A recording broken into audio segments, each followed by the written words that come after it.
नमस्कार and welcome back. आप देख रहे हैं पैसिव फंड्स सीरीज और हमने अभी बात की ब्रॉड बेस्ड इंडेक्स फंड्स की और अब हम बात करेंगे एक और फंड की जो काफी स्मार्ट है, स्मार्ट बीटा फंड्स। क्या ये इतने ही स्मार्ट है और क्या ये आपके पोर्टफोलियो को सच में ही स्मार्ट बनाएंगे इन टर्म्स ऑफ रिटर्न्स? इस पे हम चर्चा करेंगे। हमारे साथ बहुत ही खास मेहमान जुड़ चुके हैं, मिस्टर हरदमन सेठ। He is head ETF sales report India Mutual Fund. Very good afternoon, Mr. Seth, once again, and thank you so much for your time. Thank you Geetu. Mister सेठ, चलिए अब शुरू करते हैं स्मार्ट बीटा फंड्स के बारे में जानने की। सर, ये इतने ही स्मार्ट है कि आपके पोर्टफोलियो को एक्स्ट्रा स्मार्ट बना देते हैं?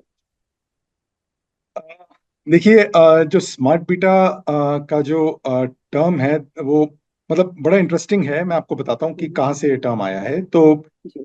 बेसिकली स्मार्ट बीटा की पहले हम डेफिनेशन समझ लेते हैं कि वो क्या होता है। तो जो भी पैसिव फंड्स किसी रूल या फैक्टर के बेसिस पे इन्वेस्टमेंट करते हैं उनको हम ओके। स्मार्ट बीटा फंड कहते हैं। ओके। अब इनकी how they are different from the existing passive funds. वो डिफरेंट ऐसे हैं कि they try to combine the best of passive funds and active funds. Active funds का बेस्ट पार्ट क्या है? एक्टिव फंड्स का बेस्ट पार्ट होता है कि active funds try to create a alpha. Right. तो इन फंड्स का भी जो अच्छा पार्ट है वो ये है कि they also try to beat their benchmark returns.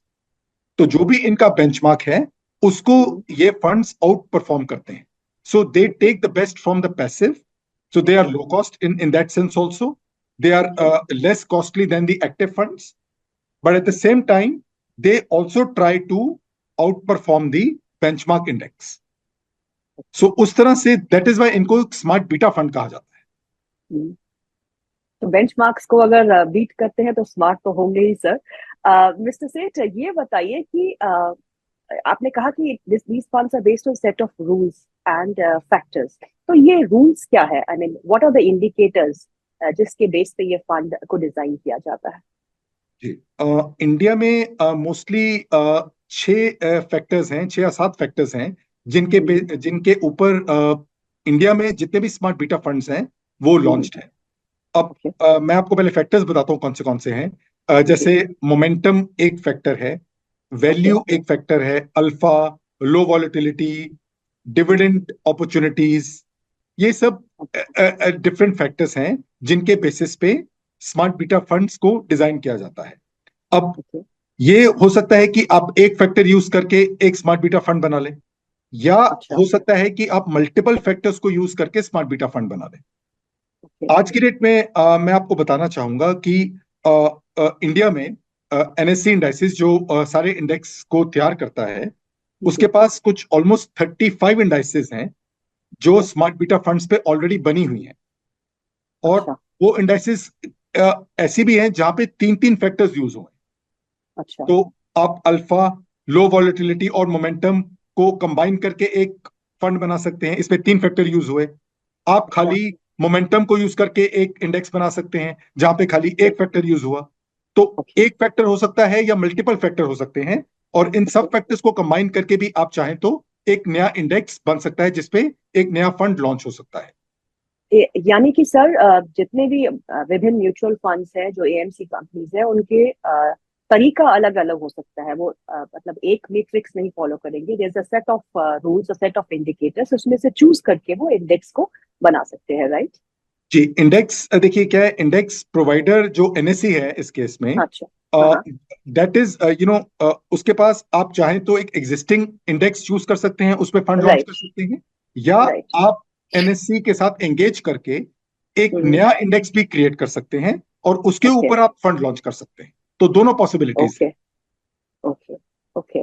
और स्मार्ट बीटा फंड्स, जैसे कि आपने कहा कि मतलब इंडिकेटर्स बेस्ड होते हैं और पैसिव फंड्स होते हैं, तो रिटर्न्स कैसे होते हैं इसमें? आई मीन कि अगर हम उसको नॉर्मल एक म्यूचुअल फंड से कंपेयर करें, so how are they better place than usual mutual fund? देखिए, जैसे मैंने आपको बताया कि जितने भी स्मार्ट बीटा फंड्स हैं उनका एंडेवर ये होता है कि वो अपने बेंचमार्क को बीट करें। सर, ये परसेप्शन है कि जो multi factor smart beta funds होते हैं, जो मल्टीपल फैक्टर्स लेके बनता है और जो इंडिविजुअल फैक्टर पे काम करता है, तो उसमें फर्क है, मतलब जो मल्टीपल फैक्टर बेस्ड फंड्स है स्मार्ट बीटा, वो आउट परफॉर्म करते हैं with the fund which is based on a single indicator, ऐसा है क्या? जी नहीं, ऐसा जरूरी नहीं है। हम्म, बहुत बार हमने ये भी देखा है कि single factor indices hmm, are outperforming the multi factor indices. तो ये कोई सेट, ऐसा कोई रूल नहीं है कि हम्म, आपने अगर मल्टीपल फैक्टर डाल दिए एक इंडेक्स फंड में तो वो आउट परफॉर्म करेगा। यदि ये हम्म, सच होता तो आज, जैसे मैंने आपको बताया, 6 फैक्टर ऑलरेडी हैं जी, इंडाइसेस में, तो हम्म, हम्म, आज 6 फैक्टर का भी कोई ना कोई फंड बन चुका होता। राइट, राइट, लेकिन ऐसा नहीं है।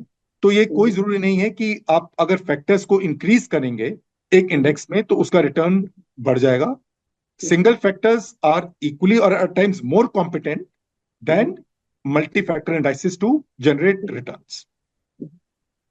मिस्टर सेठ, बाजार की दिशा किस ओर भी हो, ऊपर हो या नीचे हो, क्योंकि ये फंड जो है ये टिपिकल इंडिकेटर्स पे डिपेंड करता है, तो क्या मार्केट करेक्शन में या मार्केट सर्ज में इनमें कोई असर नहीं पड़ता? जी नहीं, इन पे बिल्कुल असर पड़ता है, मार्केट फॉल पे भी। अब अगेन ये गीतू डिपेंड करेगा कि आपने किस स्मार्ट बीटा फंड को चूज किया है। With in smart beta fund also बहुत से फंड्स ऐसे हैं जो कंजर्वेटिव होते हैं, ओके, ऑल्दो वो अपने बेंचमार्क को बीट करते हैं लेकिन उनको कंजर्वेटिव कहा जाता है। कुछ फंड्स स्मार्ट बीटा में ऐसे हैं जो एग्रेसिव हैं by the nature of the product और by the nature of the factor जो चूज किए हैं उसके बेसिस पे वो एग्रेसिव हैं। तो अगर मार्केट ऊपर जाएगा और या मार्केट नीचे जाएगा तो अकॉर्डिंगली उनका आउट परफॉर्मेंस भी रहेगा या अंडर परफॉर्मेंस भी रहेगा। तो एक निवेशक को इन इस कैटेगरी ऑफ इन्वेस्टमेंट करने से पहले ये निश्चय कर लेना चाहिए कि is that investor ready for the volatility. क्योंकि अगर एक आप अच्छे रिटर्न की इच्छा रखते हैं तो आपको उसके हिसाब जो जोखिम है वो भी आपको उठाना पड़ेगा। तो आपकी तो कॉल भी ऐसा, एग्रेसिव हो। जी, तो आप कोई भी ऐसा smart beta strategy full proof strategy नहीं है कि जो खाली आपको हायर रिटर्न ही देगी लेकिन मार्केट मूवमेंट से इंपैक्ट नहीं होगी। ऐसी कोई भी स्मार्ट बीटा स्ट्रेटजी नहीं है। तो हर एक स्मार्ट बीटा स्ट्रेटजीज में पॉजिटिव्स भी हैं और नेगेटिव्स भी। तो आप कंपनीज को सेग्रीगेट कैसे करते हैं, because these are the indicators which are already in place, तो आप how do you choose companies fitting these indicators? नहीं, इसमें जितने भी स्मार्ट बीटा के आप, जैसे मैंने भी मोमेंटम का एग्जांपल लिया, या जी, हम alpha which is again a smart beta strategy, उसका एग्जांपल लेते हैं। तो जब मैं अल्फा का एग्जांपल लूंगा तो मैं अल्फा स्कोर कैलकुलेट करने के लिए एक फॉर्मूला है जेनसन्स अल्फा, वो यूज करूंगा। राइट, अब ओके, वो मैं अपने पूरे यूनिवर्स पे, पूरे स्टॉक्स पे कैलकुलेट करूंगा। ओके, तो ओके, उसमें से जिनका हाईएस्ट अल्फा स्कोर आएगा, वो भले 30 स्टॉक्स हैं भले 50 स्टॉक्स हैं, जो भी इंडेक्स है वो मैं हाँ, चूज हाँ, करूँ। सिमिलरली अगर मैं मोमेंटम चूज कर रहा हूं तो मोमेंटम में मैं मुझे 50 वो स्टॉक्स चूज करने हैं जिनका हाईएस्ट मोमेंटम स्कोर है। राइट, अगर मैंने लो वॉलिटिलिटी एक फैक्टर चूज किया है तो मुझे वो स्टॉक्स चूज करने हैं जिनका लोएस्ट स्कोर है। लो वॉलिटिलिटी, लो वॉलिटिलिटी मतलब स्टैंडर्ड डिविएशन जिनका स्कोर जी, लोएस्ट है। जी, राइट। तो accordingly basis on the factor that I have chosen, hmm, hmm, उसके हिसाब से उन स्टॉक्स का, अंडरलाइंग स्टॉक्स का चयन होता है और ये हम्म, ऑलरेडी इंडेक्स बनने के टाइम पे डिफाइन हो जाता है। हम्म, ये बाद में कभी भी पूरे life cycle of the index fund में चेंज नहीं होता। हम्म।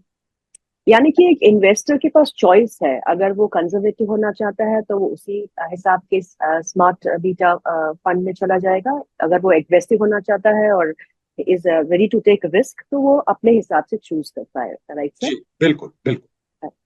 अगर कोई पोर्टफोलियो बिल्ड कर रहा हो सर, तो क्या पोर्शन जो है वो स्मार्ट बीटा फंड्स को एलोकेट करना चाहिए? सी वेरी डिफिकल्ट टू से, बिकॉज कुछ भी एडवाइस देने से पहले एक इन्वेस्टर को अपना रिस्क असेसमेंट करना बहुत जरूरी है।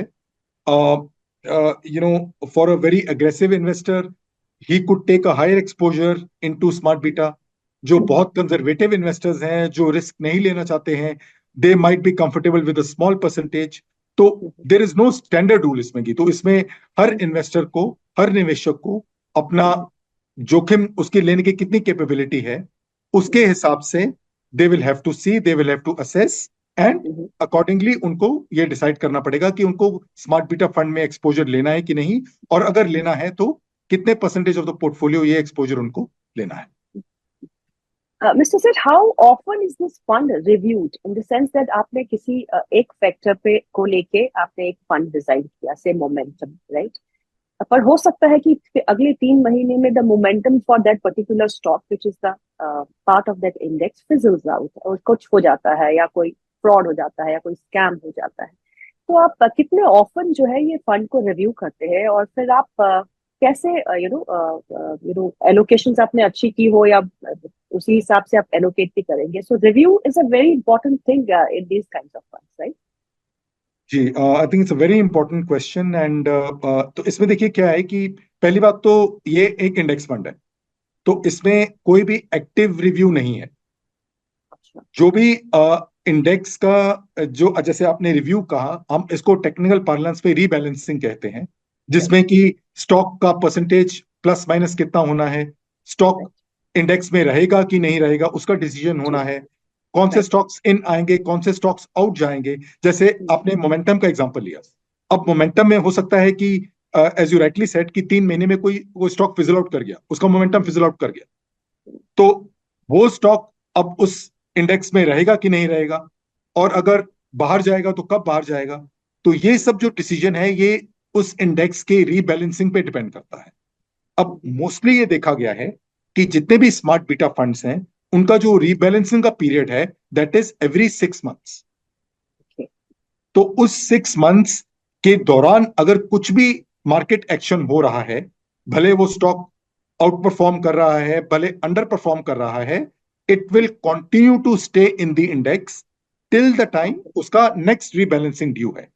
अभी जैसे आपने मोमेंटम का एग्जांपल लिया, राइट? तो एक मोमेंटम इंडेक्स को अगर अपन पकड़े तो उसमें अगर उसका पहले रीबैलेंसिंग जून में हुआ इस साल और 6 मंथ्स का रीबैलेंसिंग है, तो इसका यह मतलब है कि उसका नेक्स्ट जो रीबैलेंसिंग होगा वो दिसंबर में होगा। तो उसके उसके दौरान अगर स्टॉक में बहुत तेजी आ गई है या वो तेजी ऑलरेडी कवर कर चुका है और उसका मोमेंटम खत्म हो चुका है, फिर भी एक म्यूचुअल फंड उसको अपनी मर्जी से इंडेक्स से बाहर नहीं निकाल सकता। वो स्टॉक इंडेक्स में ही रहेगा टिल दिसंबर, जब उसका दोबारा रिव्यू होगा, दोबारा कैलकुलेशन स्कोर होगा, और तब डिसाइड होगा कि वो स्टॉक उस इंडेक्स में रहेगा। अगर नहीं रहेगा तो उसकी जगह पे कोई नया स्टॉक उस इंडेक्स में आए। तो पर आप वेटेज ऑल्टर कर सकते हैं इस दौरान, 6 मंथ्स के दौरान आप वेटेज ऑल्टर कर सकते हैं, निकालना नहीं है इंडेक्स से, पर वेटेज भी नहीं ऑल्टर कर सकते। जी नहीं, ये तो इसमें हाँ सॉरी, इसमें कुछ भी जो इंटरवेंशन है मैनुअल इंटरवेंशन नहीं है। That is why I said in the beginning कि ये इंडेक्स फंड है, इसमें कोई भी एक्टिव मैनेजमेंट नहीं है। इसमें वेट्स को ऑल्टर करना, स्टॉक को इन आउट करना, कुछ भी जो है एक म्यूचुअल फंड के हाथ में नहीं है। This is pre decided at the index level, और ये जो भी रीबैलेंसिंग होगी, भले वेट्स की रीबैलेंसिंग होगी भले स्टॉक्स के इन एंड आउट होगा, वो सिर्फ रीबैलेंसिंग के टाइम पे ही होगा। मिस्टर सेठ, बहुत बहुत शुक्रिया आज बिल्कुल समझाने के लिए स्पष्ट रूप से कि स्मार्ट बीटा फंड्स काम कैसे करते हैं, और बिल्कुल स्मार्ट ही है क्योंकि इतने सारे इंडिकेटर्स पे अगर आप स्टॉक्स को सिलेक्ट करेंगे तो आप की सिलेक्शन जो है वो काफी अच्छी होती है, एंड इट डिपेंड्स अपॉन एक रिस्क प्रोफाइल पे इन्वेस्टर के कि वो कौन सा फंड चूज करना चाहता है। Thank you once again mister Seth for giving us an elaborate insight into smart beta funds. Thank you very much, Keith. An investor education and awareness initiative of Nippon India Mutual Fund. Mutual fund निवेश बाजार के जोखिमों के अधीन है। Scheme संबंधी सभी दस्तावेजों को ध्यान से पढ़ें।